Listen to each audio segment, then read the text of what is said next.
7, 6, 5, 4, 3.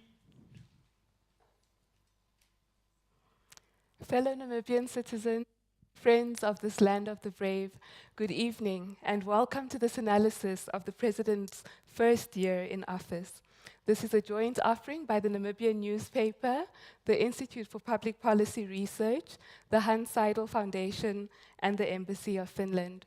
My name is Nangula Sheavali, independent consultant and research associate for the Institute for Public Policy Research, and I will be your moderator for this evening. Before we get started, however, I'd like to call on the editor-in-chief of the Namibian newspaper, Mr. Tangeni Ampati, to say a few words of welcome to you all. Please join me in welcoming him.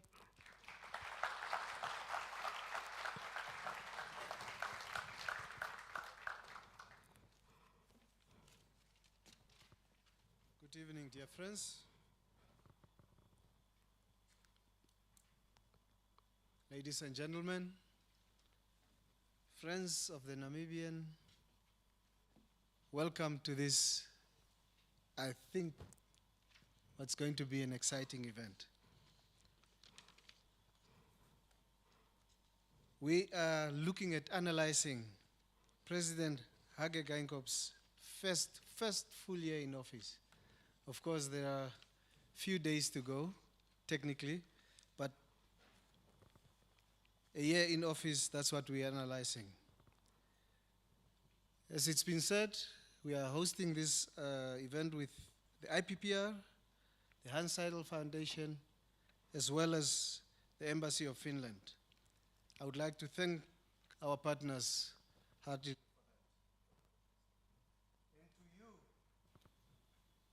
The audience for making it here in person, for joining us on social media,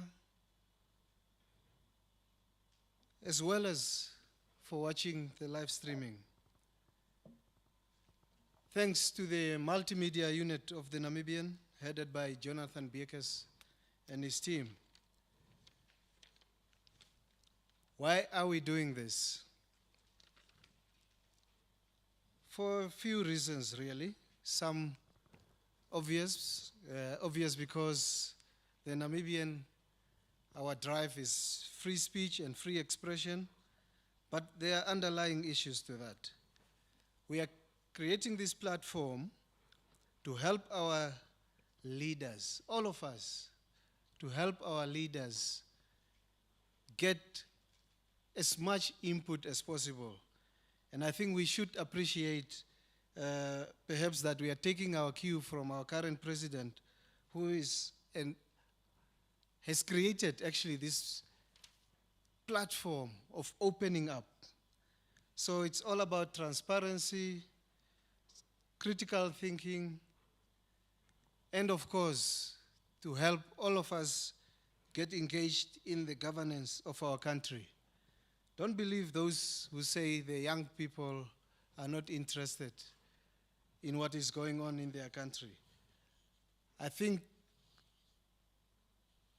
people confuse issues with being not interested and there being not a platform to show your interest. And I think you will see from the social media and from those who are here that the young people are truly interested. Welcome to our panelists, Sutaka Vari, Gwen Lister, Fanuel Kapama, and thank you very much for taking your time. I'm sure you spend a lot of hours on end to prepare for this event. So thank you for joining, for being here to make this a useful undertaking.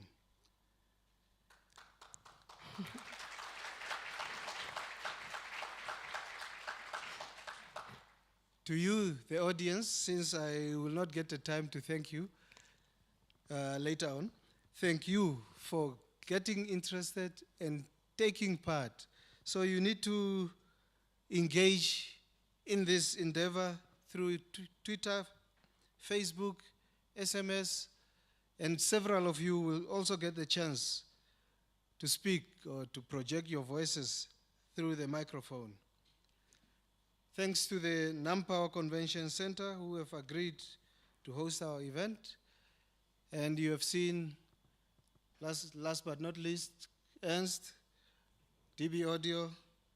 Thank you for this professionally organized streaming and all the technical facilities that you've put up. Thank you.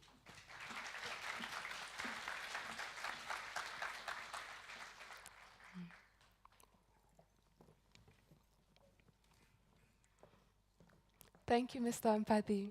So to get started, as we know, almost a year ago, on the 21st of March 2015, Dr. Hage Geingob was sworn into office as the third president of the Republic of Namibia. Having garnered 87% of the votes, he came into office on a titanic wave of support, in an atmosphere of intense euphoria and under a great weight of public expectation. On that day, his inauguration day, he summed up that expectation by saying, and I quote, "After 25 years, the Namibian people want food, clothing, and shelter. They want jobs, better housing, and good nutrition. They want a leader who can bring prosperity to the nation, and they want that leader to act quickly." This is a standard to which we can and should hold the president to account, not only because he has promised to be that leader that delivers this prosperity, but also because it is our democratic right and our responsibility, as enshrined in our Constitution, Article 17 to be exact, to participate directly in the conduct of public affairs. In principle, this evening is a platform to exercise that right. Tonight, we will look back at the promises made almost a year ago and take stock of whether our president is making good progress in terms of delivering on these promises. To guide this exploration, we have a panel of experts who will provide and substantiate their insights on how the president has fared. Our first panelist is Ms. Gwen Lister. She is the founding editor of the Namibian newspaper, chairperson of the Namibia Media Trust, and a human rights and media activist known for her work both in Namibia and beyond. Gwen will provide us with a general assessment of the president's first year in office, along with some of the highs and lows to get the discussion going, and I'll also ask her to give some insight on the president's relations with the media. Next on the panel, to weigh in on how the president has performed economically, particularly in light of his ambitious promise to eradicate poverty by 2025, we have Mr. Suta Kavari. Suta is an investment strategist with Capricorn Asset Management, and he's the vice chairperson of the Economic Association of Namibia. And finally, to provide a political commentary on President Geingob's performance with regards to governance, service delivery, and holding the government administration to account, we have Mr. Fanuel Kapama. He's a lecturer in UNAM's Political and Administrative Studies Department and a respected political commentator. Please join me in welcoming our panel.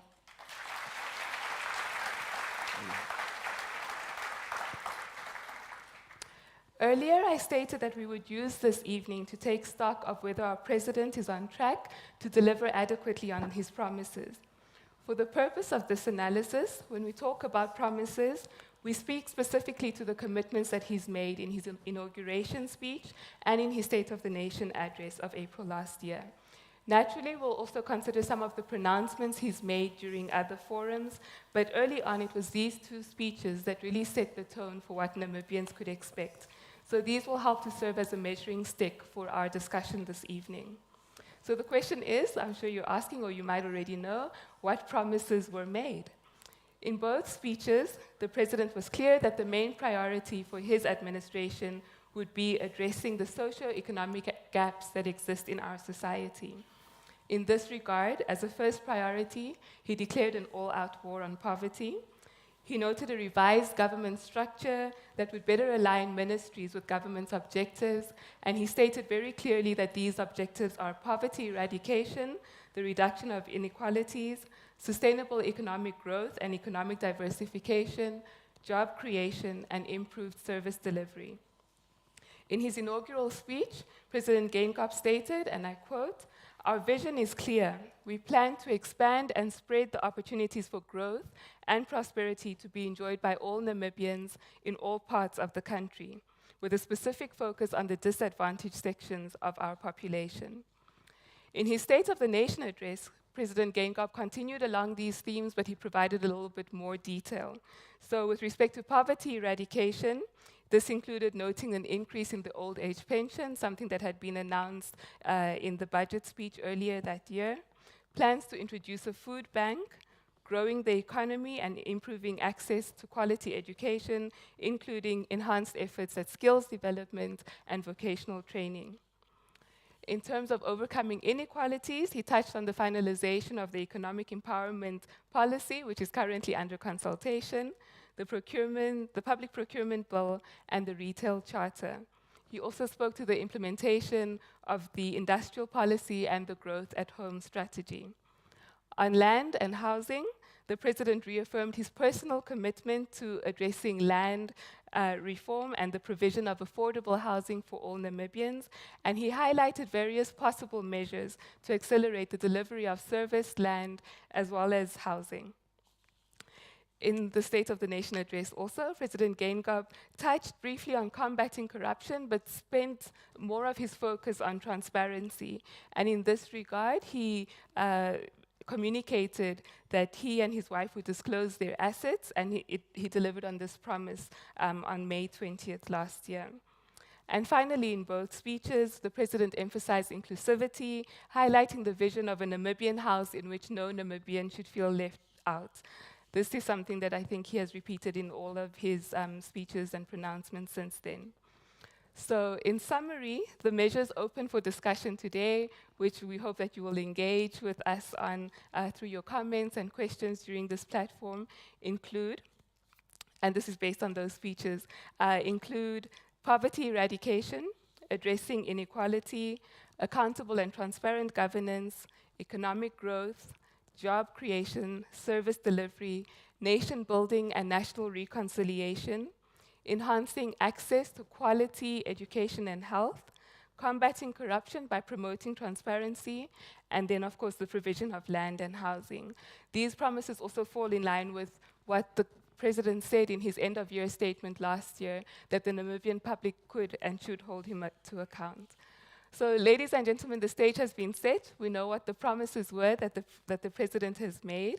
I'm sure you're all as excited as I am to hear what the panelists have to say in this regard.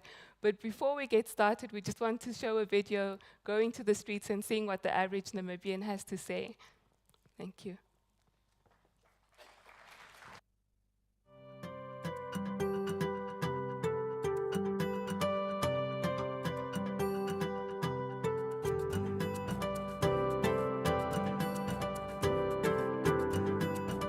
I think he's done pretty well. He hasn't completed a lot of the promises that he has made, but that's to be expected.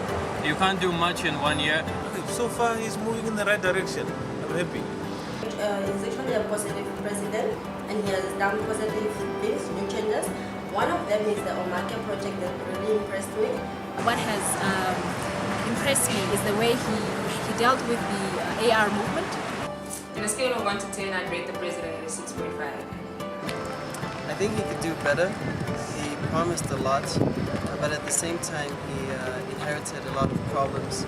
I'm not sure. I haven't seen any difference. I'm one of the very few people who are actually for the solidarity tax.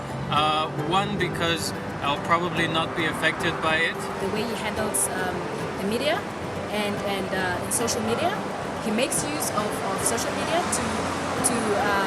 to reach out to the public, which I think is new. It's a novel approach. No one else has done it at that level. Honestly, I have no idea.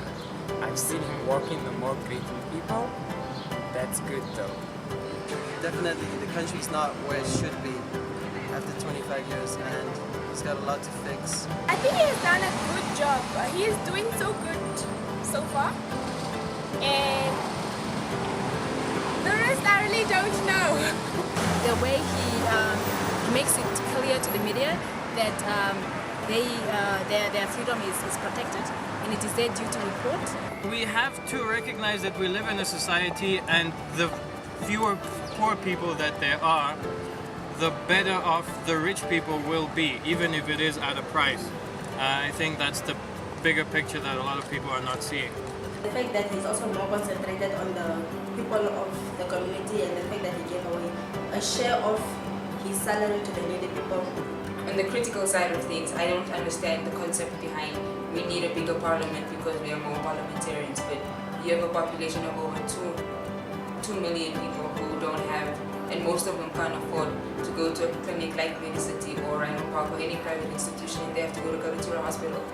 So I think maybe can you hold off on your big building and help the kids and the parents and the old people who don't have money to go to these nice hospitals. In terms of achievements at economic level, I can't really say much. It could be that what we see now is a turning point in terms of our national economy is because of an accumulation of events that happened before his tenure. It may not necessarily be because of the influence that he's had on the economy. And the other is that he changed the whole cabinet thing.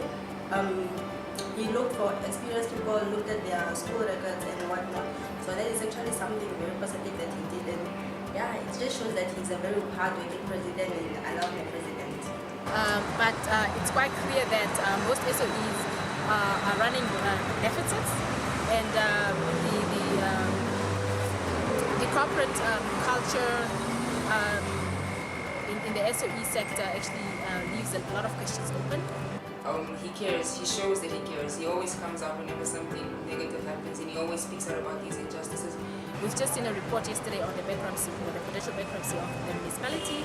We know Namibia is being bailed out, Namibia is in shambles, Telecom is in shambles, the list goes on. So in terms of that, I think that's an area where he could potentially work on. He won't be able to do all of it, but he could do a better start, especially when it concerns government services and accountability.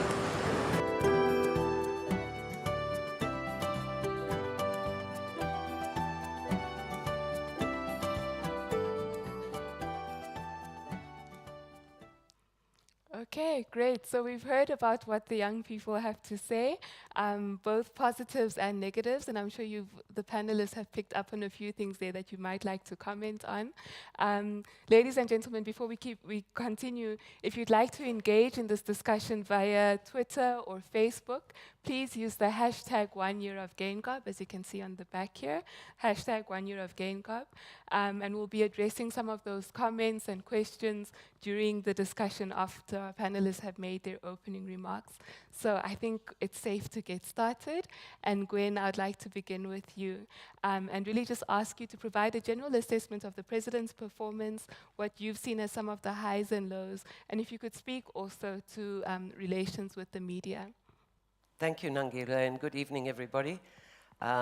It's great to be here, and it's great to have an initiative like this, so thanks to all the organizers.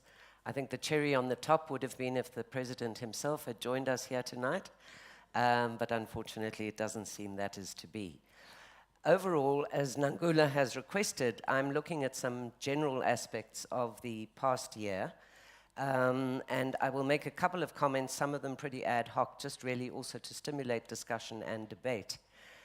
In general, I would say, despite some of the comments that we've just seen, that there is an air of disappointment among Namibians that more was not achieved in the first year. And I think this is primarily due to the fact that there were very high expectations, and Nangula has mentioned that, due to promises of a fresh approach to governance, or in the words of Hage Geingob himself, a new Namibian house, which would be accompanied by pledges of openness, transparency, accountability, and critically, what he said, that no Namibian should be left behind. If there had been no expectations, then people wouldn't have been disappointed. But because there were, they are. In his inaugural address and his first sonar, he also emphasized that his focus would be on poverty, elimination, inequality, and most importantly, on what he called the disadvantaged. Now, I noted that with some positivity as an opponent of the term He did not say previously disadvantaged. I was happy to hear that. Importantly also, he promised a contract with the public. And while the president did say that 2015 was going to be the year of a call to arms, and that 2016 his words would be turned to reality, already 3 months have passed and not much has been achieved. I wanted to just mention also a few words about Harambee as the way forward. And first of all, I just want to say that in my view, it shouldn't be called a prosperity plan, because this is not about prosperity. It may sound nice, but it's not realistic. We can't all be prosperous, but it should be possible for us all to have a decent life. The unemployed have no opportunity to prosper, even with the promise of food banks or a big grant. The realities of the albeit increased old age pension, minimum wages for farm workers, security workers, and domestic workers can never be termed prosperity. Let's be realistic. We're talking about poverty alleviation and not prosperity. Yet, much more will be needed to be done before and if ever we get to that point. I also feel the word prosperity, much as in the beginning of his term he created very high expectations which couldn't be delivered, the word prosperity again gives the illusion and expectations, and unfortunately will give people a sense of false hope as well. Let me start with some of the positives that I see about the first year of President Geingob, and I think we all know by now what they are. But in the interest of balance, just to repeat some of them, Namibia has peace and stability.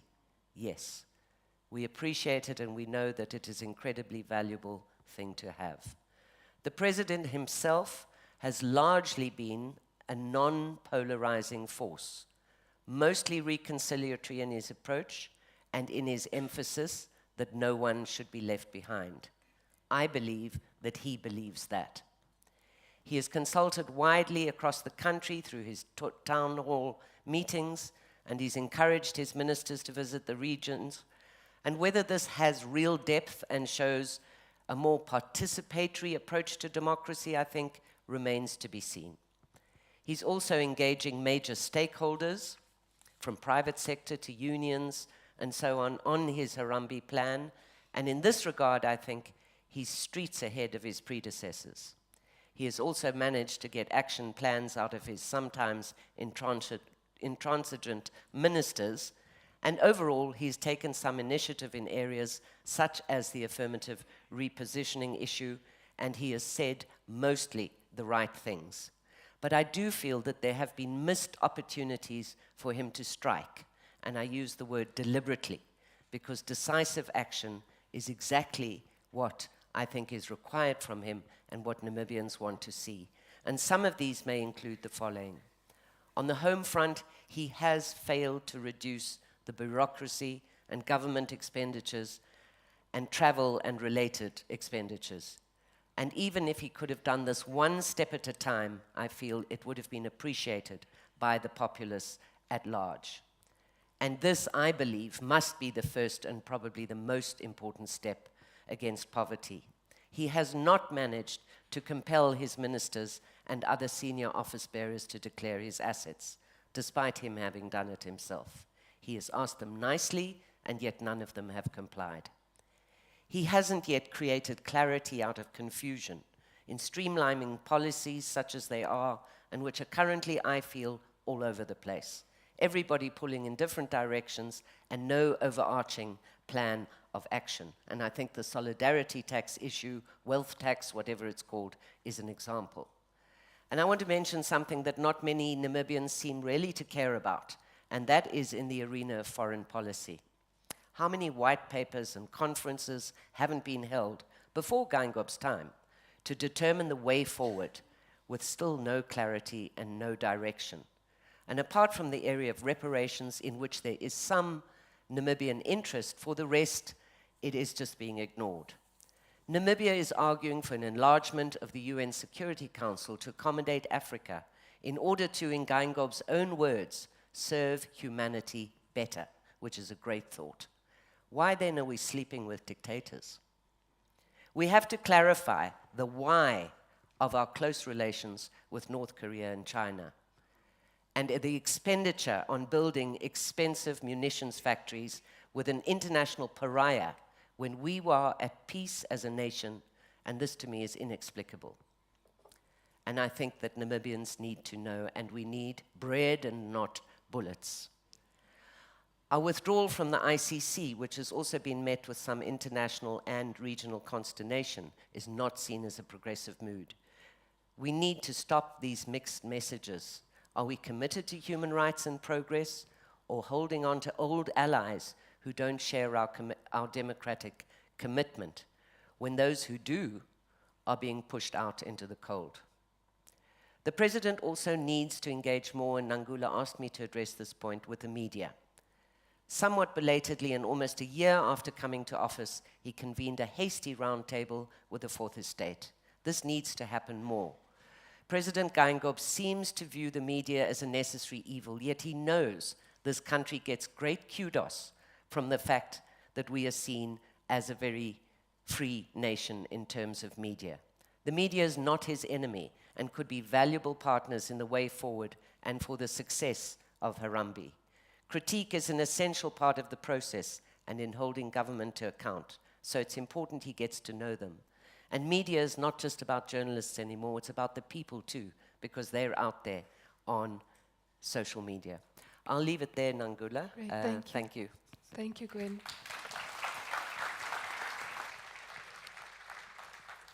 Next up, Sutta, would you kindly assess how the president has performed economically? Give us your economic outlook, given the different things we're seeing, especially in light of his promise of poverty eradication. Yes, good evening. Thanks, Nangula. So when we assess the performance of the domestic economy, it's absolutely vital that we look at some of the external factors that impact on our domestic outlook. While it's easy to blame government for everything, government can't really be blamed for some of the happenings in the global macro environment. The biggest risk to the global growth outlook has been the so-called China rebalancing. This has translated into the end to the commodity supercycle that we've seen in the past 10 years. And this has led to a cooling in demand for commodities and lower commodity prices. We have seen the plunge in oil prices negatively impact Angola, and that has in turn led to a drop in trade in Oshikango and the northern regions. That has also then translated into less kwanzas being spent in the country, which is probably a relief for the Bank of Namibia. However, this slowdown in demand for commodities and the lower commodity prices has impacted commodity exporting countries like Brazil, South Africa, and Namibia to a certain extent. We're experiencing a downturn in the economy, but it's also important to note that every economy goes through periods of ups and downs, and it's the government's response to these cycles that should be judged. While a lot can be blamed on, say, external factors, some local factors are also at play. Infrastructural constraint, particularly concerning electricity and water supply, as well as a uncertain policy environment. So one of the tools that government has to address growth concerns is fiscal policy and the national budget in particular. So Namibia Namibian budgets have been expansionary in nature. And the problem with overspending in the good times is that you don't have a lot of buffers left to cushion the downtimes. But while government coffers aren't entirely empty, we have less firepower now. And that's what we saw in this budget. Government had to cut expenditure because there's no fiscal room to maneuver in light of falling revenues. Now, there's absolutely nothing wrong with government spending money. It technically doesn't have. Most of us have had an overdraft at some other time. But spending should be productive and directed at priority areas, which government determines. What is a priority area? Is it ensuring that a child in Oshivelo or Gibeon has a shot at a bright future by investing in early childhood development programs? Is it investing in clinics that provide services to the people of Ipukiro and surrounding? Or is it bailing out Air Namibia or spending billions on defense R&D schemes? So the hallmark of this administration has to a certain extent been increasing debt. We've seen debt shoot up as a percentage of GDP from 26% to 37% that we saw at this last budget. Just to give an illustration, government's revenue as a percentage of GDP is around 31%. Government expenditure as a percentage of GDP is 35%, and government debt as a percentage of GDP is 37%. So loosely, what this means is that government has no fiscal room to respond to, say, adverse downturns in the economy without having to significantly breach debt levels and risk a possible credit downgrade, which would make servicing our debt all the more expensive. So this is why government's commitment to capping expenditure was widely welcomed, even though it didn't go far enough. We need to see more cuts to non-essential government expenditure, not necessarily cutting down on the constructions of new schools or clinics and infrastructure projects, but rather on cutting down on billions budgeted for the new Parliament's ivory tower. There is no denying that Namibia's infrastructure deficit has gained prominence since the president assumed office. It is, of course, very unfair to put the blame at this deficit at the president's feet. But there are constraints that do persist, and one of the infrastructural constraints that the country faces at the moment is in the energy sector. Credit must be given to Nampower and also for the venue, in that we haven't had the rolling blackouts that other countries, our neighboring countries, have experienced. But we do face an energy crisis because our current generation capacity is not enough to meet the growing demand. And to achieve some of our country's development plans and also the president's poverty-fighting resolve, we do need a generation capacity that's both sustainable and reliable. And as it stands, we won't achieve some of those goals. This then brings me to the president's marquee offering, which is poverty eradication.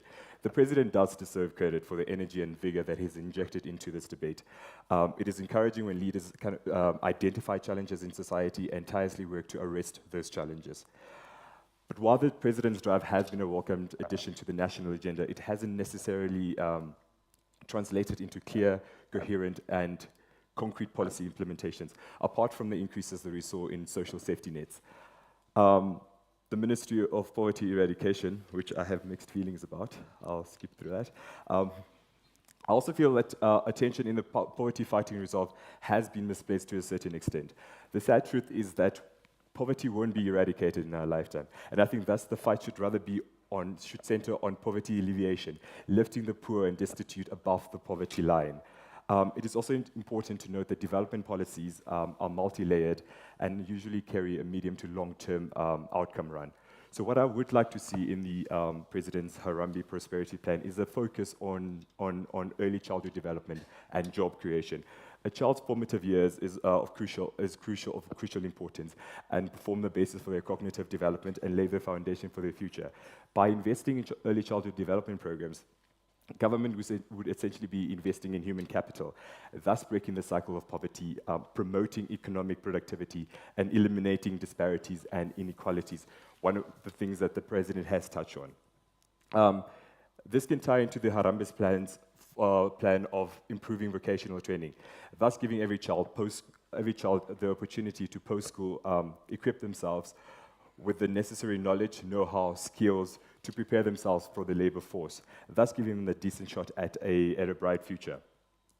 The President's Harambee plan should also focus on job creation. And I'm not saying that government should be tasked with creating jobs. No, what I mean that government should foster an environment that encourages economic freedom and entrepreneurship, thus enabling businesses to set up shop and employ local Namibians. At the moment, there is a misconception that by the private sector, that government is somewhat indifferent to their role as a job creator. And policies like NEF add to those perceptions and don't necessarily encourage investments in the economy. Government should not add additional barriers to entry, but rather implement policies and regulations that entice businesses to invest in the local economy, thus creating jobs for the local economy, widening the tax base, and then that also will go a long way in helping in the poverty fight. I think my time's up. I see red flashing.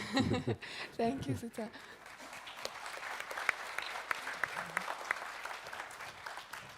All our panelists have only been given 7 minutes for opening remarks, so as you can imagine, there's so much to cover in a short space of time, but thank you for keeping in time so far.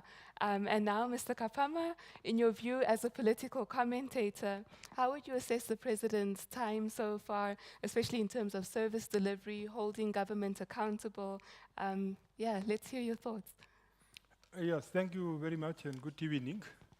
Now, of course, there has been the inspirational statements which the president has made, especially not since coming into office, but even in the period leading to his ascendance to power. Now, of course, my colleagues are talking about promises, but I think as a scholar of public policy, I would not see them as promises as such. I would see it that he was projecting his vision, given the mandate that he was given through a democratic process. I will see it as a process of setting a public policy agenda. Now, when we talk about public policy, there are those things that you can do immediately. There are those ones that are long-term. Now, last year, I participated in the assessment of the 100 days. That was more easier than participating in this one. From the mere fact that when we were doing the assessment of the 100 days, we were focusing on the statements more, the vision. Now, to assess the 1 year in office, you would have to assess the process of policy making.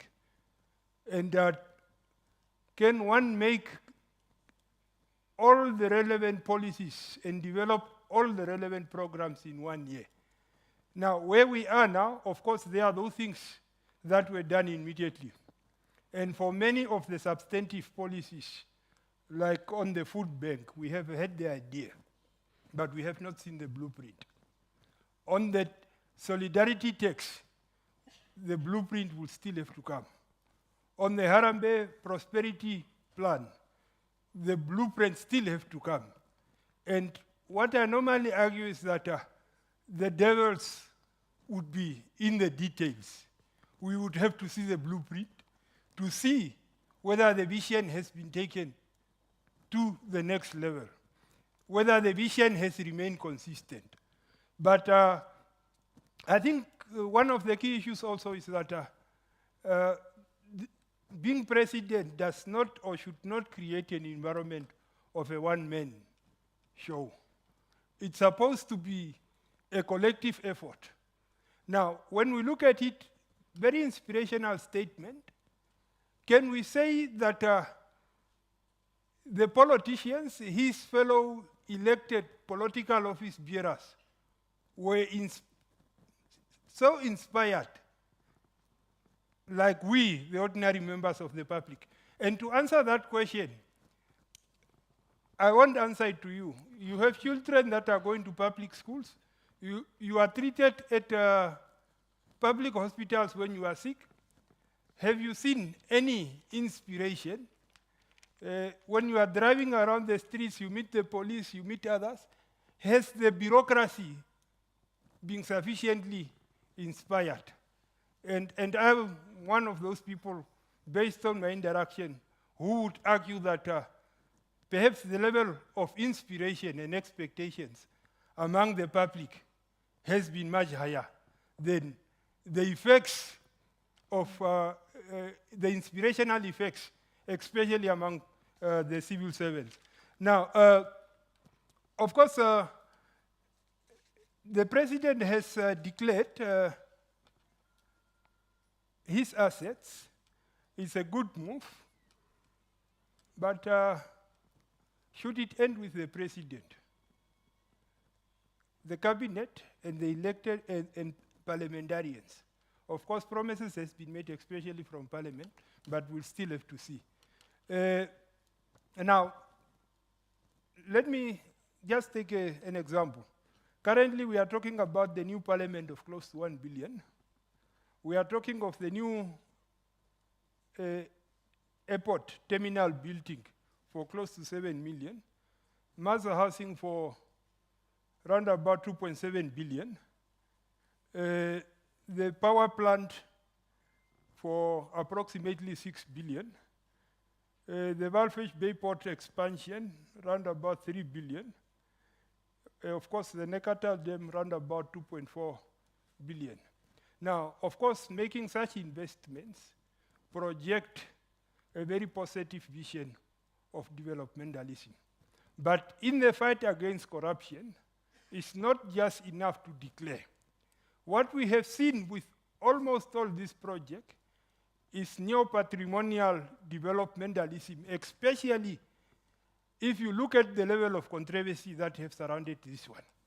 So for me, it's not just enough to have the Anti-Corruption Commission. It's not just enough to have the president declaring. But at least to try and reduce the level of controversy around projects of this nature. Why it is very important, it would project the image that the situation has changed and the level of inspiration that I talked about has filtered through. Now, the food bank, it's a very interesting idea because, of course, there are people who are really hungry, who feeds on rubbish dumps and so on. But as I said, the details would have to come forward so that we can engage this idea. Now, of course, the Harambee Prosperity Plan has been addressed. My issue would not be very much with the word prosperity, but I was just asking myself very loudly, why Harambee? Why Kiswahili? Why not Chiherero or Chiwambo?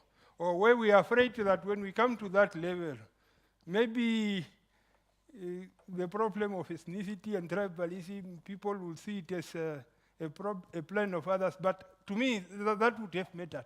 But the issue is that now, Namibia also, we have a slight problem of too much planning.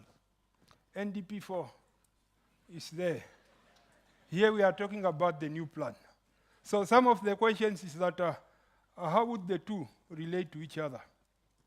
Is there really a need for the parallel developing planning framework, which will be accorded greater prominence between the two?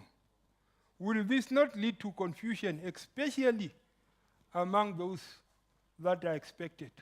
So I cannot wait for the 1st of April to see the blueprint of the Harambee plan. Mr. Kapama, Thank you I'll ask very you much. to wrap. Oh, you're done. Thank you. Thank you. Great. So now we have some time to engage you all. We'll also see what's coming up on our Twitter and Facebook feeds.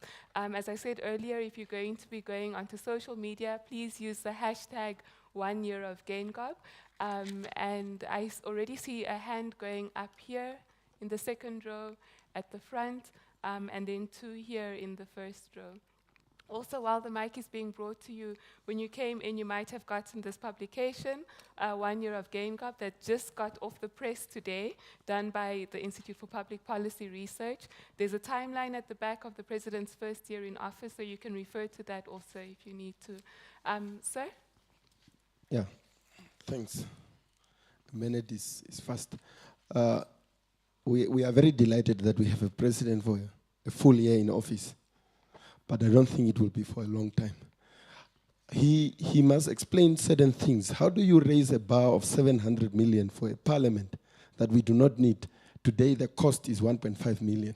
There's an economist there. He would probably tell us, how does a budget double? And the other thing that I wanted to touch on is, how do we come to hear from UN that there are base, Korean base, building weapons in our own country without us knowing? He was denying building a naval base in Walvis Bay.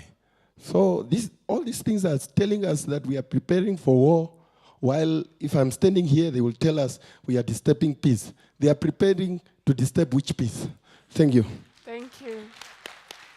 Thank you. While the mic is coming here to the front, we have one comment from Twitter saying President GainGob needs to decrease the size of cabinet, cleaner state hospitals, and better health care for the people. So that just came in on our Twitter feed. Sir? Yeah. Good evening, everyone. My name is Ketu Kaura, and with all due respect that I have for the president, I just want to ask him, personally, I think he started on the wrong foot. I have more to criticize than I have to praise about him. I just want to ask why he recruited so many advisors. One thing I want to ask him is, for example, he has an advisor a constitutional advisor. What does the Attorney General do? What does the Minister of Justice do? All those are appointees of the president. We have the Judge President as well. He's an appointee of the president. Please, and the ballooning of the cabinet, I have a lot to ask him, but I will leave it at that as I have to keep it brief. Thank you. Thank you.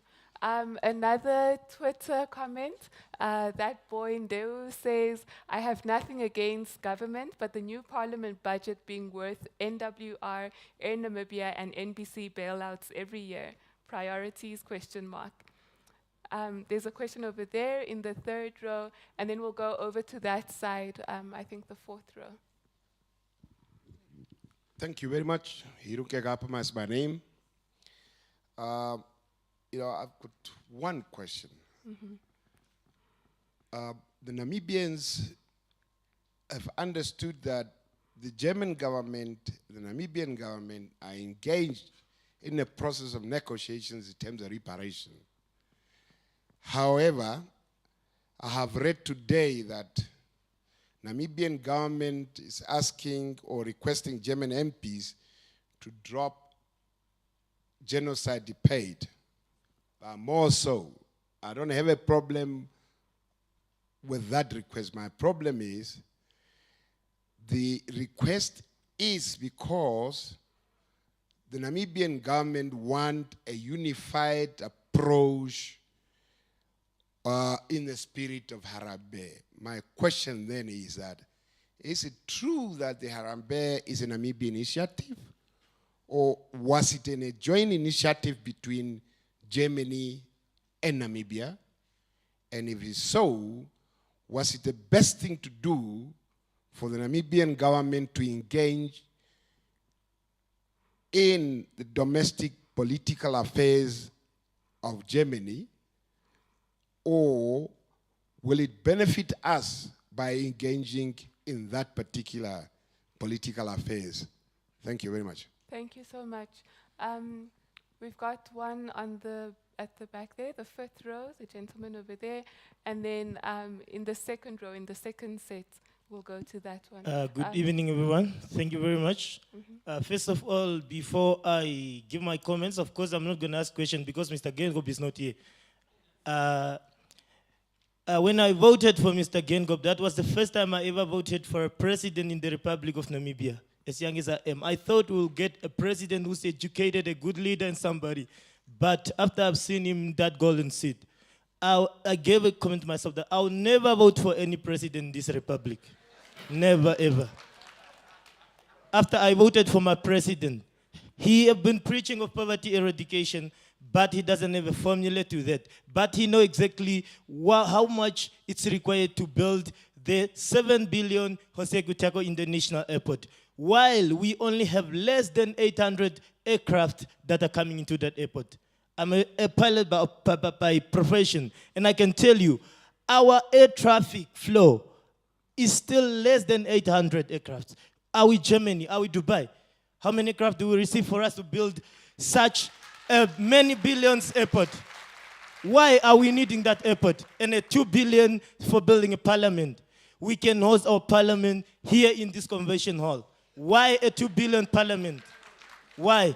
2 billion is enough to feed all Namibian, poor or rich. That's a lot of money that he can put to his poverty eradication that he keeps preaching, which doesn't have any formula. Apart from going to murder scenes and go around to look how people are drinking nice in Kachura, of course, at our bars, that president has done nothing to impress me. Our president should pull up his socks. Those who reach at State House, please tell our president he must turn around the tables, turn around all the money that are planned for unnecessary projects to very, very things that are needed by the Namibian nation. People are suffering, don't have water between Ohakafia. Between Enana and Okongo, animals are dying. That's a territorial of Namibia which is being dying because of our president. Tell the president, people are dying. We don't have water in Windhoek. Can we not use that 2 billion for water to source water somewhere else to come to Windhoek? Tell our president, I do not reach State House, so you who goes there, tell him, please. Thank you.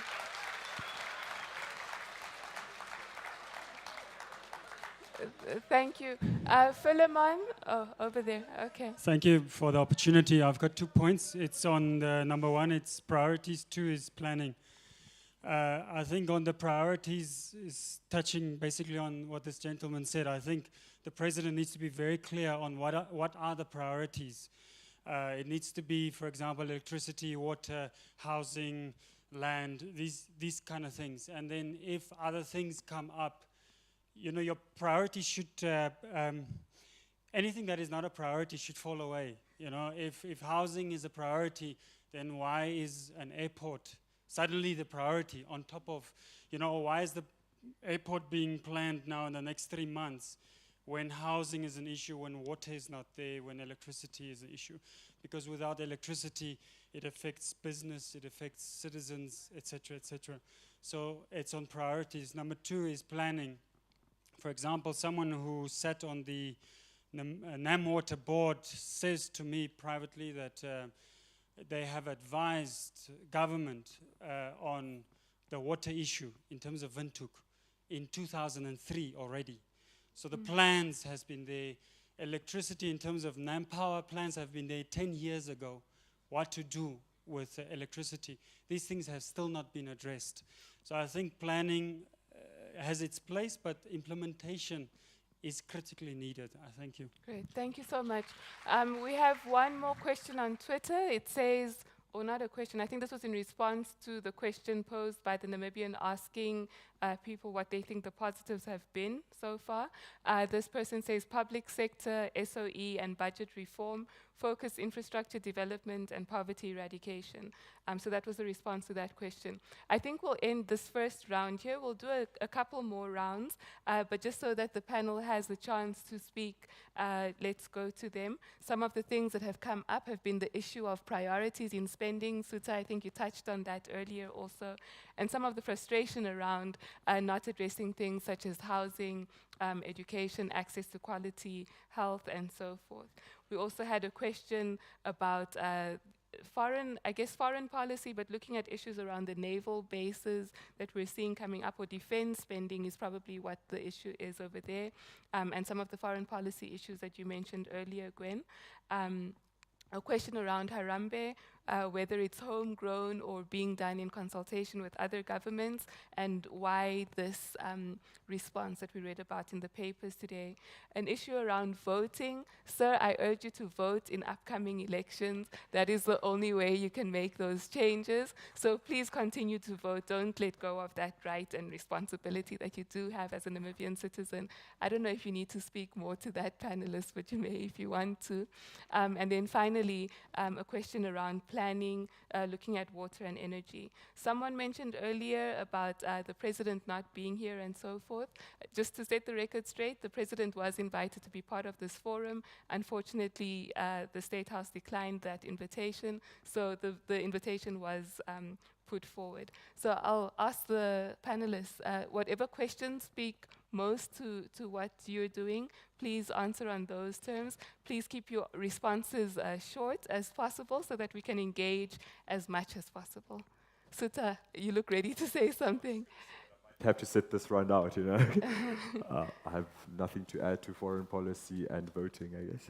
Okay. I just want to say, yes, I think one can hear the concerns, not addressing any particular issue, but the issue is definitely one of priorities, and it's been raised by a couple of the speakers from the floor, that there's so many plans, and Fan will also refer to it, lots of policies and plans, and they seem to contradict, and there's the poverty ministry, and then there's the anti-corruption agenda, and then all these agendas, and NDP4, and Harambee, and everything, lots of things being put on pieces of paper that are stored away somewhere. And I said it before and I'll say it again, we need 10-point plans. We need focused addressed areas of developments. And what I was trying to say earlier is I think the people are hungry just to see the president. He says nice things. We've all said that. There's no disagreement about that. But the issue is, when is he going to say, okay, the buck stops here. I'm going to act now, and in my concluding remarks, I've got a few other things to say about that. Okay. But they need to see, I've suggested before, stop these silly airport meet and greets when the president goes anywhere, that the diplomatic corps and ministers and everybody have to chase out to the airport and say goodbye and say hello when he comes back. It's just an incredible expense. You know, I don't know if anybody here can give us a figure, but it's a costly exercise. And if he says, I'm stopping that tomorrow, people will feel there's something tangible. Okay, he's done that. We can't keep saying the old age pension for the next 4 years as well, you know. So I think that's what I sense. That's what people really want to see, is actually taking those positions. Mr. Kapama? Yeah, now on there are quite a few comments that were made with regard to foreign policy. Of course, different countries have different things to offer. So one would not really need a foreign policy that is like a straitjacket. One would need clear foreign policy principles, and I think our constitution provides a very clear base, especially under the chapter that deals with the principles of state policy, where there is an emphasis on non-alignment, where there is an emphasis on multilateralism, where there is emphasis on Namibia honoring its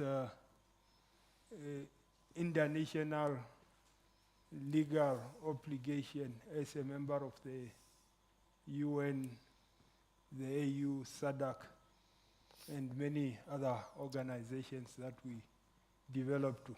So I think broadly, when we evaluate the different things, whether it's North Korea or whatever, those constitutional principles are there. And what we have to establish is that, does this particular act conform to what the Constitution is saying?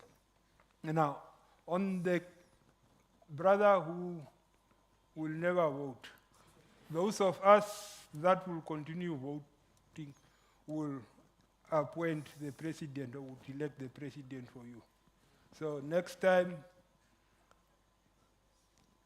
try and vote and ensure that you bring a president that will hold your aspiration, unless you are convinced that there would be never a candidate that can meet your expectation. Now, on the question on the letter in Germany and Harambee and so on, we are reading that the two governments have started preparing for negotiations. That's why each of them have appointed a special envoy. That is one. Two, in Germany, when they are preparing for negotiations, there is a motion in parliament. Now, to me, that is a German problem to solve. Namibia has its own Harambee policy. That is our policy. I'm not sure where or how the government or the ambassador bled the two. Because as far as I'm concerned, they are separate and they have nothing to do with each other. And that's how they are supposed to be. I'm convinced on that one. The issues of priorities and so on, I think general comments, but I think it speaks to that specific concern. Great, thank you, Mr. Kapama. We'll go for another round. Before we start that, another tweet coming in. I believe this is in response to what the government or what the president needs to be doing going forward. Sami Neshuku says reducing his cabinet and stopping the building of the new $1 billion luxurious parliament. So that just came through on Twitter. We've got one up here in front.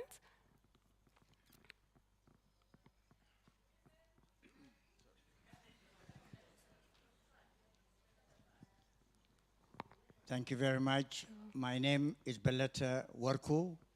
I'm originally from Ethiopia, but I'm more Namibian than an Ethiopian now. His Excellency Dr. Gaingop says a new Africa when he was at the African Union in Addis Ababa. I'm one of those people who don't see new Africa, not even the old Africa that Haile Selassie started. There's no Africa anymore. Sudan is divided into two. Somalia is divided into two. Ethiopia and Eritrea are the worst enemies in the world, even though they were one country. Egypt is what it is, Libya is what it is, and Tunisia, whatever. So what we say, Namibia is peaceful and stable, it is hypocrisy. There is no peace. When the poor are dying without eating, when there are people without shelter, we cannot say we are peaceful and stable. In today's newspaper, Informante, it says, what is this? Confidante. Ministry of Education and Ministry of Health are the worst corrupt ministries, it says, in the newspaper. These are the mirror of the nation. We cannot deny. I am not safe anymore to walk on the street. 26 years I lived here, but on the 4th of March, I was robbed with my computer at Marua Mall. It's not at Ocho, it's not in the north, it's not anywhere in the capital city. Here is the two taxis which confronted me in between. I gave it to the city police, to the national police. They said this is not a proof. The computer is in their hand, we saw it on the screen. So what I'm saying, the peace and the stability we are talking about, Ethiopia had it, Libya had it, Egypt had it.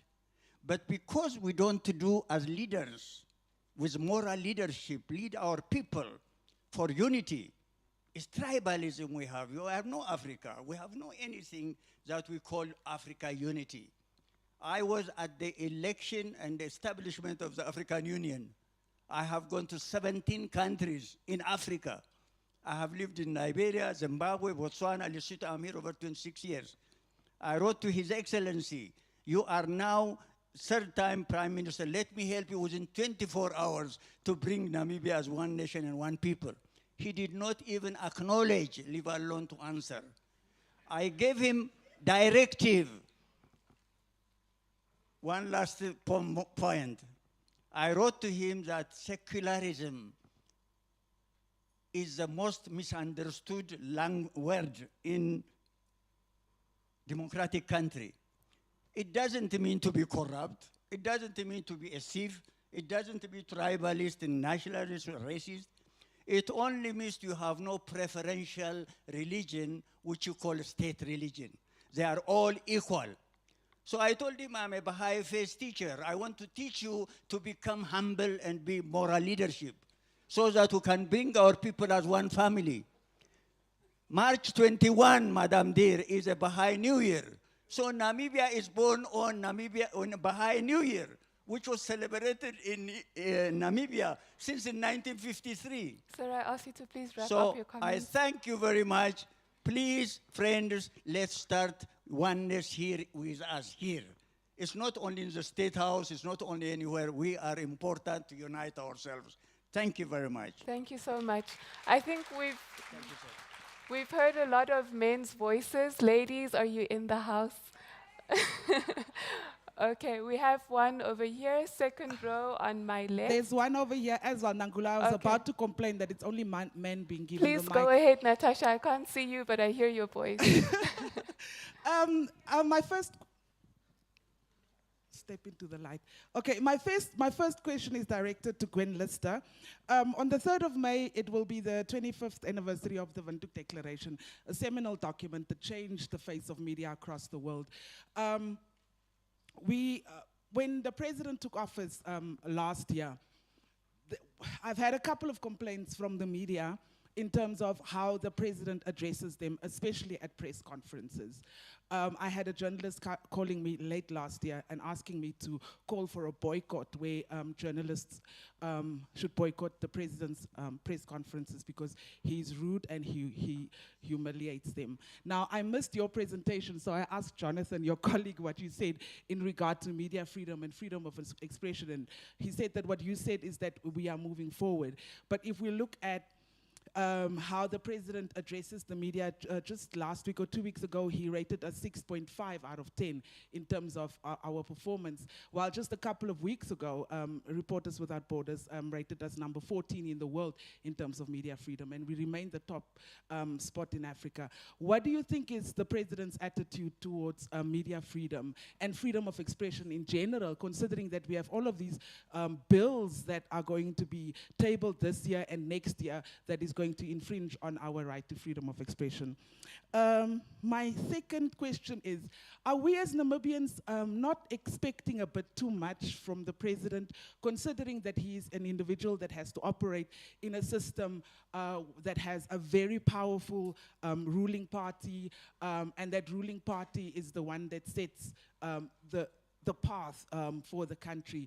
And a lot of people are complaining about the fact that our cabinet is too big, our parliament is too big, and putting all the blame on the president. What I'm thinking is that he's trying to satisfy the ruling party, which put him in that powerful position, and at the same time trying to have his vision come to a realization. So my question is, are we not expecting a bit too much from him, considering the challenges that he has to face as an individual in a very powerful political ruling party?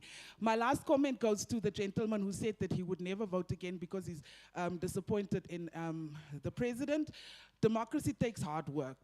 If you get disappointed the first time, keep on trying, and it requires the active participation of every citizen. We cannot just complain and come to Nampower Convention Center and express our views and go home and do nothing. Democracy requires every citizen to work hard and to keep on trying and to never give up on making it work. Thank you. Thank you, Natasha. We have someone over here. And just before you start, a comment on Twitter also. Amen Hills 92 saying industrialization, franchise 3 to 4 well established, manufacturing. I'm guessing they were going to end companies or something.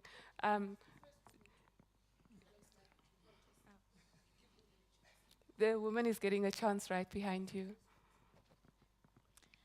Thank you very much. My name is Kashiwana.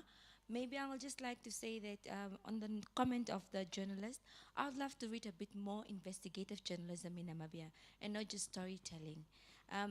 Apart from that, I would like to touch on what Mr. Fanuel Kapama is saying, that can we really just look at the president and not look at the whole entire group of his cabinet and his people? I would love to say that the president is doing his job. We need a lot of motivation. We need inspiration in this country. Our people are not in a situation where they're extremely happy, so we need to be a bit positive. So as the president, he needs to set that tone, and he has done that. However, one would like to ask central government, your governors, your councillors, you look at your members of parliament, both houses, I mean, do they understand what the president is speaking about? Are they able to implement what the president is saying? Do we realistically train them? Are they trained to be able to do this job? Do they have the economics, the economic factor of being able to push for the policies that we need to see within our local authorities? Is the capacity really there? So I would like to say, in my opinion, that we need to focus on a few things. Let's not do 28 things at once. Number one, let's get a few educational issues on hand. Capacity building, HR issues, for everybody in leadership. From those that need to do the job as civil servants to those that lead the different ministries. And please, let's not forget the local councillors in all the constituencies across the country. Two, there's a need for us to really focus directly on what we know is going to impact us 2 years down the line, and that remains the youth. We don't have a direct policy of empowerment speaking directly to the youth. I'm still waiting for the blueprint of Harambee. I'd like to see how our government, our president speaks directly to how do we change the issue of youth unemployment, youth education, our dropping out in grade 10, our failures of grade 12. These are the issues which will change the dynamics of tomorrow, not all other issues that we are looking at now. Let's look at the root of the issue. And 60% of our population is youth, and majority more so women. So we need to directly speak to the girl child, to the youth girl child. How do we get her once she's pregnant and failed grade 10 and stayed 5 years out of university? These are the issues that we need to speak about realistically before we can talk about the national growth of the country. I thank you. Please pass the mic forward to Monica in front of you. I've got a question. I think most of the Namibians are FNB clients. So hence my question is, does anybody know plus 362626 when somebody sends money on your account? So my question being, just before the elections, our constitution was amended 30 days before the elections for Namibians to vote with no paper trail, meaning that just as the Chinese, just as the North Koreans put up a weapon manufacturing plant in Namibia, it was undercover. And hence, the beginning of Gangop, amending the constitution, it was undercover. To amend without involving the most important stakeholders, the people of Namibia. And my second question being, I'm just balancing figures. 21 million went to Ajovi. And then 5 million, credit to the government. Previously, they spent 20 million on the independence celebration. Power to the youth. We were a united front, regardless of political affiliation. They are down from 20 to 5 million this year's celebration. I don't know if it's because Ajovi took all the money anyway. But then, if the government of Namibia could do away with constructing military bases and doing new diplomatic guest houses, its APPR has confirmed that 320,000 plots could be serviced, because I am one of 10 Namibians. Every 8 Namibian is nothing, reduced to nothing, but a tax-paying Namibian refugee. I call myself a refugee in my own country, and this is how I will state it, because it's unacceptable that our top politicians, they got a salary increment of over, they are already not paying tax. It's now over 70, because now they even got a water and electricity donation of 8,000 from homeless tax-paying Namibians. The cleaner that needed that, she only got 3%. And the 3% Namibians, let us be realistic. It is not 3%. Kalish Letvain, was is passiert? 1% keeps to them folk. We are already poor. I decided when I am afraid, this is when I talk the most, because this is when it matters. When I sold my bed to cover the rent, and my daughter faced a fate coming home from school, and she asked me, Ombete yange? Mama, vice may bet. I said, I will not keep quiet as a Namibian national, because our silence is to blame why we are in this situation. In the first place, I want President Gaingop to stop with the decolonization of our public funds. We don't want the capital of Windhoek to be known as Combat, or the country to be known as Katistan. We are Namibia, not Katistan. We are not owned by business people. We are not Ajovistan. Stop them taking our money. Thank you, Monica. We're going to end this round here just to get some responses. We'll have one more round right after this one, so I promise I will get back to you. From Facebook, we have something from Ryunja. saying, I suggest that the government must grow the economy and distribute the wealth with the aim to reduce unemployment, inequality, and poverty. So we've heard quite a bit. If you have responses, very quick ones to what we've heard so far, the issue of Namibia not being peaceful and stable, or this being a hypocritical statement, looking at the definition of secularism in itself, the Windhoek Declaration and media freedom. Gwen, I think that question was directed to you. Whether or not we may be expecting too much from the president, given all these promises that have been made and what needs to be done going forward, also considering the political framework within which he operates, the suggestion for more investigative journalism, where the civil servants are actually capable of doing their job, and looking at capacity building issues in that regard. What else? The relationship with North Korea. Gwen, I think you touched on that. If you'd like to expand, you're welcome to do so. And then looking at issues around water and electricity, and what Monica really had to say about how people are feeling at the grassroots level and what they face on a day-to-day, given this the feeling of a mismanagement of priorities. So very briefly, we'll do one more round after that, and then close up. Mr. Kapama, would you like to start this time? Yes, now I think the first comment on,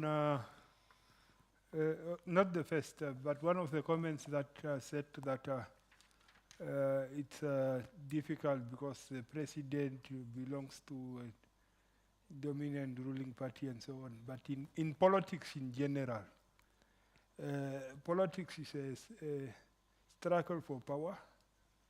Politics is about the consolidation of power. Politics is about the use of power. So the president cannot have it more easier, or any politician for that matter. But I think when you rise to the level of that office, people have put their trust in the process. Imagine on that day, there may have been a person that was very ill, but who said that, let me go if I have to die, and die in the queue in order to vote. There may have been somebody who that day should have cultivated his mahangu field, or go and look after his only cow, but that person went to vote. So in a democracy, the expectations of the people are never unrealistic.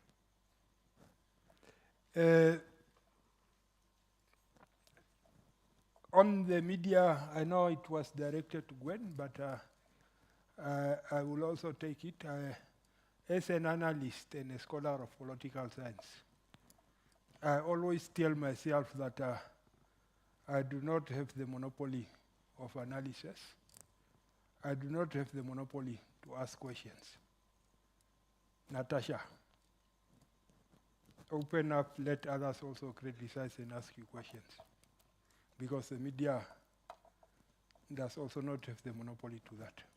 The consumers and others, it's an interactive process. But I wouldn't advocate for a situation where there is really a serious personal threat to any journalism. That is going overboard. But criticism is also part of the democratic game, and nobody has monopoly over that. Thank you, Mr. Kapama. Gwen? Just briefly, just to Natasha, yes, in fact, I did address the question of Gangop and media, but I think I'd rather catch up with you later on that, because the audience here will have heard those comments, so just to save time and for more interaction. But I just want to pick out on the issue you said, where are people not just putting too much hope in one man and the president, and they're making too many expectations about him and what he can achieve. But I think in some ways it has to be the case. He is the one who has, after all that we're discussing, made all these promises and so on. It should be, obviously, president in concert with his cabinet, his advisors, the legislature, and so on. But there is a tendency, especially in a situation like Namibia, where we so badly lack role models, especially at the political level, that I think people are quite desperate for some sort of hope. And if the president says change is going to come, they hang on to his every word and hope that it will be true. So I think there are a lot of high expectations of what he can achieve and get his cabinet to follow suit. Also, just briefly on what was said by another speaker earlier on the whole Harambee and the priorities regarding particular education, Suta mentioned it also.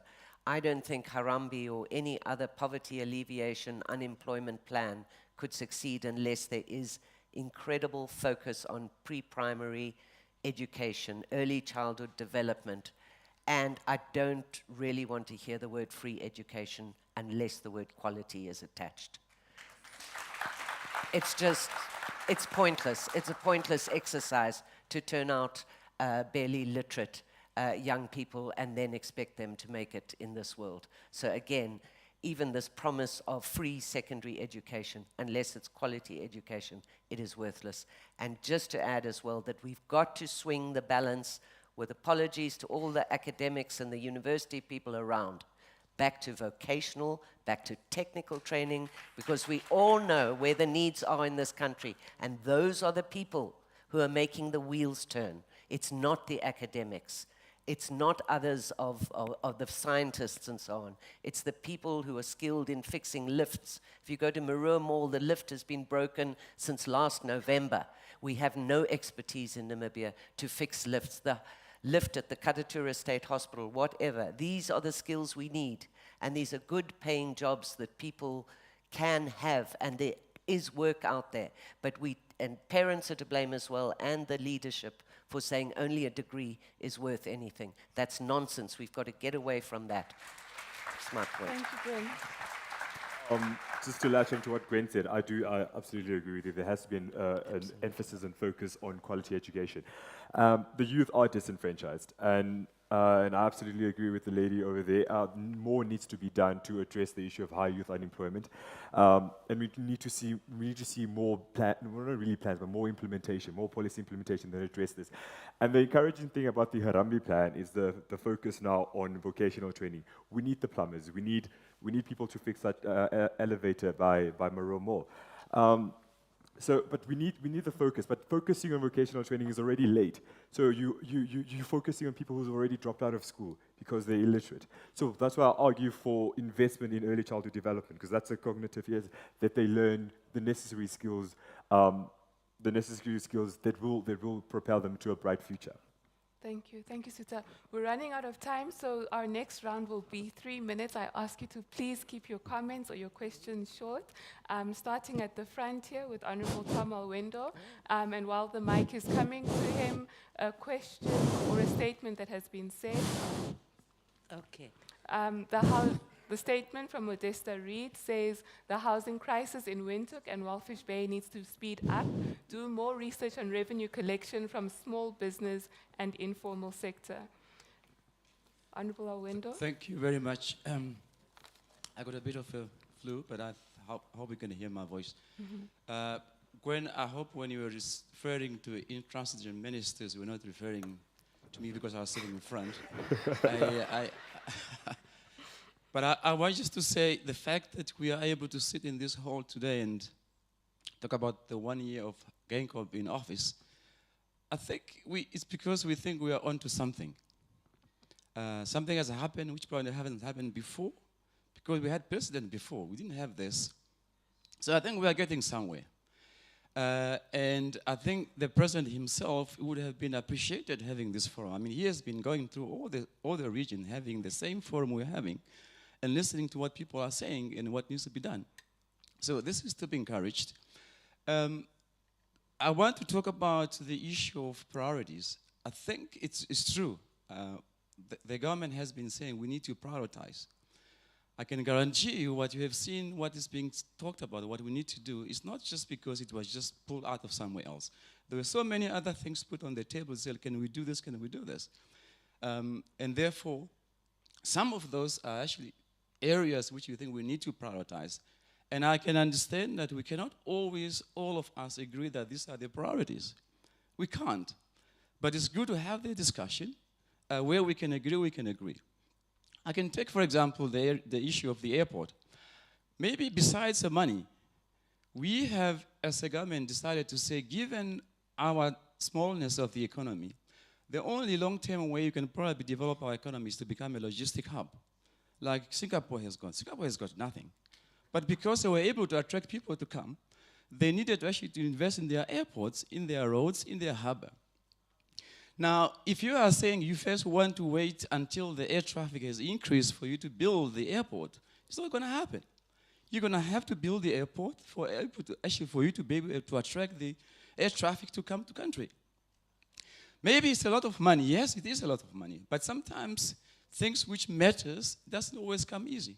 So it's good to have this conversation to have it. But let's also just agree to say maybe we don't always have to agree on everything, but let's have an open discussion about what we needed to do. On the planning, the issue of Harambee. Harambee is not actually a new plan. I think it's been explained. If you look at all the 4 pillars of the Harambee, the infrastructure development, the governance issues, economic transformation, those are already areas within the NDP4, which will probably also continue to be in our NDP5. But the idea was to say, let's try and pick out some of those issues in the NDPs, which we can actually accelerate the implementation thereof. Some of the low-hanging fruit in some of those areas, which you can quickly do, and actually put our focus on it. Because if we do that quicker, it will also probably give us that edge to say, yes, we are able to do that quicker, and therefore we can do the others as well. So it's not really replacing any planning we have got, and therefore for us to say we have got so many plans going around. Maybe but it has been explained so many times, I think.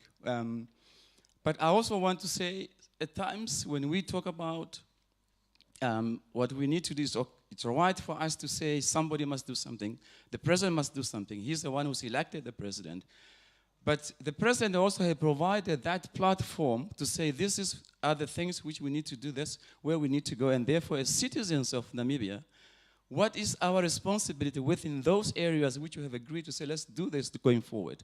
So when we do that, let's also just, always now and then say, okay, well, as much as I expect my government to do this, in my own area, what do I do? That way, well, we pay tax. I know, he say we pay tax. We all pay tax. I hear somebody saying politicians don't pay tax. We all pay tax.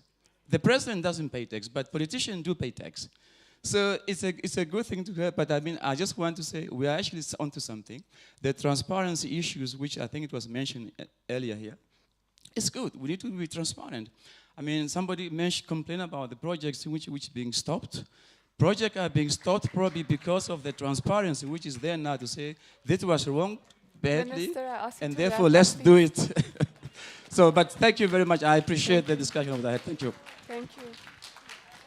You have the mic? We have one more comment or question. Okay. Excuse me, I've been crying for gender balance here. Please go ahead. Really, thank you so much. My question is on international level. And I would like to ask, what is the state of Namibia to the international obligation duties? As the world is really, going in a cycle of war, are our doors open? Are our doors open to these people who are in need of this kind of a help? As we know, there is war around the world now. Everybody is a refugee. And that's where my question is based. And last, since we have also been refugees, are our doors open to those who are in the crisis of being housed? Thank you so much. Thank you so much for your comment. Unfortunately, I have to stop there. We only have 3 minutes left of this webcast. So I'm going to ask our panelists to be very, very brief in these responses. Once we've done the closing, if you'd like to engage further, and I hope you'll be open to this, panelists, we can stay another half hour just to engage more comments and questions going forward. But if you could just wrap up in a few minutes, first of all, talking more to some of the solutions that we need to see going forward. What do we need to see happening in the next few years to make sure that these promises are implemented on? And then also, to try to look at the positive aspects of things. Of course, there's a lot of issues that we're taking with some of the promises being made and not enough progress towards them. But what light do you see at the moment, and how can we sort of ride on that light to see a better response to these promises? Suta, I'll start with you. This is my closing remarks. Yes, you can do closing okay. remarks very briefly. Okay, I'll responding to what you can also. Okay, I'll keep my remarks quite short because I think we have addressed a lot of the issues. What I think is absolutely vitally important for this administration is not to let a good crisis go to waste. Government should redirect some of these funds, and this obviously ties into the priority that we've been talking about. Government should redirect funds to priority areas in the country and cut out wasteful expenditure. We don't need a new parliament building.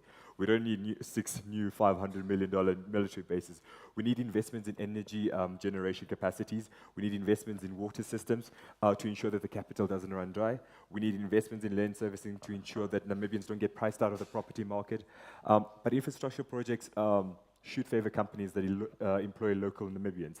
The war on poverty can only be won if the man on the street has a job and has that sense of security. With the turmoil in South Africa and some of our neighboring countries, government has this opportunity to position the country as a desired investment hub in Southern Africa. But that would involve a proactive stance from the president and the administration, and the president has said all the right things. I think now is the time to get the hands dirty and work on some of the policy implementation. He'll definitely have my support, and I think he'll have the support of many in this house today. But policies, again, need to be clear, coherent, and concrete, and have targeted outcomes with progress reports attached. I think that's me. Great. Thank you so much, Suta. Gwen? Thank you, Nangula. I just wanted to really close with a couple of words to President Geingob himself, since this is about him. And I just want to assure him, in some ways, he is the president. He needs to be that person. He shouldn't look over his shoulder.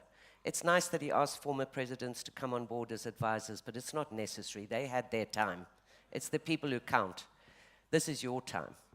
I said it will prevent him looking forward if he keeps doing this, and people need to see tangibles now. He's been praised for the things he's done well, but there needs to be more than promises and nice words. He needs to be proactive and not reactive. He needs to require the same level of sacrifice of himself that he requires of others as he goes forward, i.e., cut your own costs before you ask others to cut theirs. Once you do that, like you did by declaring your own assets, you have the moral high ground not only to request, but demand the same. And finally, I just want to beg your indulgence to end with a quote by Andre de Pisani, who's with us here tonight. It's in your IPPR, and he says as follows: "My cursory reading of the president is that he comes from a distinguished line of thinkers and politicians who regard the modernist and highly contested notion of progress principally in material terms. There is little evidence thus far of the fact that the construct of progress is as much a non-material process that culminates in deeper self-awareness, self-knowledge, and self-worth. In this latter understanding of the term progress, I find that the politics of empowerment in all its different iterations and reference amounts to little more than frozen music. Progress cannot happen and become sustainable without self-awareness, creativity, and knowledge. It requires significantly more than productivity and access to public resources." Thank you. Thank you, Gwen. And Mr. Kafama, your closing remarks and any response to the questions we've had in this last round? Yes, no, there were very few questions in the last round, more of comments. There was a member of the audience that side who talked about especially the capacity, motivation of our bureaucrats. Now, here I would want to put emphasis, especially quite a lot of energy was taken by the president, especially through his town hall meetings. That is commendable. But I think the next challenge that the president will have for the next 4 years is not only making good policies, but especially ensuring that those that have to implement these policies understand and remains committed to implement them. Maybe the next round of town hall meetings should be with those that are on the forefront of policy implementations. In the hospitals, the cops on the street, the cleaners that are supposed to do cleaning. Because, I mean, if you have done one of the case studies that you would hear more when you go to American business schools is that in the 60s, if you go and you find a cleaner cleaning and you ask the cleaner, what are you doing? The cleaner will not be merely telling you that I'm sweeping. The cleaner would be telling you that I'm trying to help the United States of America to become the first country to put a man on the moon. And that is the mentality that we should try and especially inculcate in those that are on the forefront of policy implementation. Otherwise, all the good policies will come to nothing. Thank you very much. Thank you. So I think this evening we've discussed a number of things, a wide range of issues. Probably the time that we set was just far too little to engage as much as we would have liked to. But of course, there have been the positives and the negatives so far. I think in terms of the positives, we've seen a lot of very good policy pronouncements. And what we need to see now is action. I think the president said in his opening of cabinet this year that 2016 would be a year of implementation. And I think that that's what everybody here is waiting to see. And I think that that might be where the disappointment is coming from, that we've heard so much, but we haven't seen enough yet. And hopefully, the Harambee Prosperity Plan, which will be unveiled next month, will give a little bit more information and action items in terms of what we can expect. One of the things that has looked somewhat promising is that there's going to be more in terms of monitoring and evaluation. So when we have this discussion again next year or maybe even sooner, we'll be able to say this is what you promised to deliver by this point. It hasn't been done yet. We'll have specific targets set out and we can hold them to account based on what those targets have been. I think Minister Alwendo also said something very important, which is how do we as Namibians also engage and provide of ourselves in terms of making the dreams that we have for ourselves and for our families and for this nation come to fruition as well. Of course, we have our president who has made a number of promises and we're holding him to account to those promises. He himself said, hold me accountable on all these issues that we've discussed today. So I think that's important that he's at least set the precedent to say that, you know, we can hold him accountable. So thank you so much for engaging in this forum. As I said earlier, if you'd like to stay a bit longer once we wrap up, you're welcome to do so for another half hour. But as I said earlier, we'll be wrapping up now. And in doing so, I'd like to thank, first of all, the Namibian for engaging and coming up with this forum. We did 100 days last year and now the first year of GameGov this year. So thank you so much for taking the lead in this initiative and for bringing this, this platform to the Namibian public. We'd also like to thank the Namibia Media Trust, the Institute for Public Policy Research, and as I said earlier, you have a publication that you can go home with that looks at some of the hits and misses. It looks at the way forward and touches on the Harambee Prosperity Plan as well. And we also have scorecards from different commentators, social, economic, and political, who give some of their insights into where we're going with regards to these promises. And then finally, I'd like to thank the Hans Seidel Foundation and the Embassy of Finland for their support of this project. But most of all, thank you all for coming out tonight.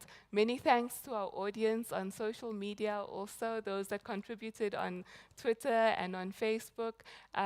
Thank you all for coming out. There are some refreshments outside, but as I said earlier, it seems that there's so much that people have to say, so we're happy to do another 1 or 2 rounds with you before we finish up. But that's the end of our webcast. Thank you.